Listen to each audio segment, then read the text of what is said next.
All right, the magic number to clinch the Republican nomination is 1,144, and Mitt Romney is nearly halfway there after a convincing win over Rick Santorum in last night's Illinois primary. So Illinois' final totals here: Romney 47%, Santorum 35%, Newt Gingrich fading fast, dead last behind Ron Paul. And here is CNN's delegate estimate: Romney with 562, Santorum at 249. Santorum putting a positive spin on the disappointing setback. There are 54 delegates at stake. You know, we think we'll win anywhere from 15 to 15, 17, maybe if we're lucky 20, which isn't a bad haul in a state that not necessarily the most friendly to a conservative in the state of Illinois. So we feel good. We thank you very much for coming out, and we look forward to coming here in about 5 weeks after a big win in Pennsylvania. It's a long way to go before the Pennsylvania primary. Next up, Saturday's Louisiana primary. 46 delegates are at stake there. Washington, D.C., Maryland, and Wisconsin primaries. Those all follow on April 3rd. So let's talk to our political panel this morning. Live from Washington, Shira Toeplitz, political reporter for Roll Call, and Democratic strategist Tim Punk. And here in New York City, Republican strategist Boris Epshteyn. Thank you so much for sticking around with us. Absolutely. You know, we've talked a lot about Mitt Romney, so I kind of want to hyper-focus here on Newt Gingrich. He came in dead last, below Ron Paul. I want you all to weigh in on this. He got 8% of the vote.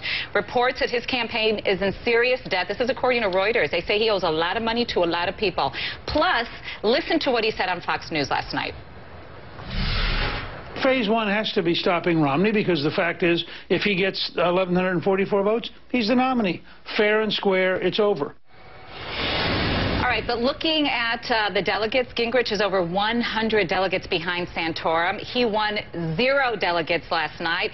If he dropped out, a recent Gallup poll says that votes are almost split even between Romney and Santorum. He couldn't, or could he, drop out, stump for Santorum, and achieve his phase one, Shira?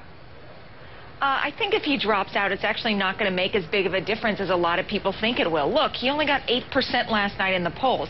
If that 8% for some reason, and who knows if it would, if all of that 8% went to Rick Santorum, he still wouldn't have defeated Mitt Romney last night in the Illinois primary. So I think Newt Gingrich dropping out, he's just so much of a non-factor in this race right now. You mentioned his debt, and I think that's kind of interesting, because I wonder at what point Sheldon Adelson is going to indicate to him that no more, we're cutting off the super PAC, we're done. And then Newt Gingrich really needs to evaluate his options, whether or not he can go forward. Forget the delegate count. It's all about dollars. Boris, do you agree, disagree?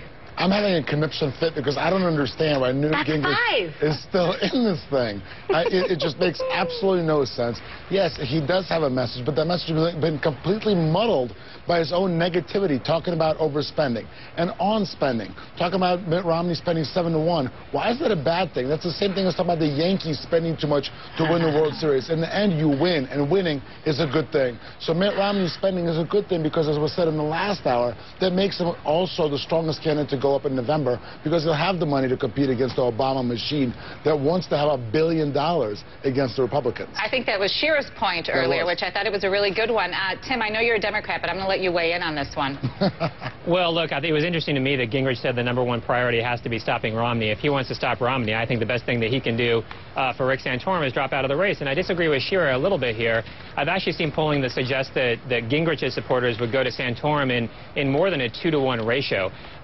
And part of this is not just that he doesn't have a lot of voters, but part of it ends up being momentum. And I think if Gingrich drops out, you see some states become a lot more competitive. Wisconsin, Pennsylvania, New York become a lot easier for Rick Santorum to win. He's going to win Louisiana anyway, but if he comes away with some of those states in April as a result of Gingrich dropping out of the race, it's a lot more about momentum at this point than anything else. But Santorum is almost as much of a long shot as Newt Gingrich is.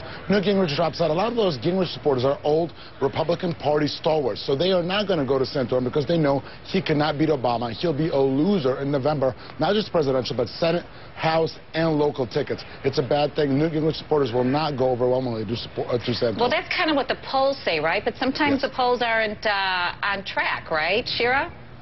Yeah, no, sometimes the polls are a little off. I think we saw some variation even in Illinois last night. We saw Mitt Romney. We all knew Mitt Romney was going to win this thing, but we saw anything from, I think, in the last week, 10 points to maybe even 20 points. The polls can be a little off. But I think Newt Gingrich, because a lot of these southern primaries have already passed in the calendar, I don't know how much more of an impact he would have in the primary calendar going forward. I mean, would he pick up much support in Pennsylvania with Rick Santorum there, or in Wisconsin? I don't think so. I think because a lot of these southern primaries are behind us, he's really pretty much a non-factor in this race. And Santorum could easily lose Pennsylvania because he got crushed there last time he ran for statewide office in 2006. This is Mitt Romney's race to win. If he stays on course, he'll be the nominee, and he's the strongest one to oppose Obama in November. No question about it. Well, we'll certainly see, won't we? Thank you so much for joining us this morning, Shira, Boris, and Tim. We'll see you next time. Thank you.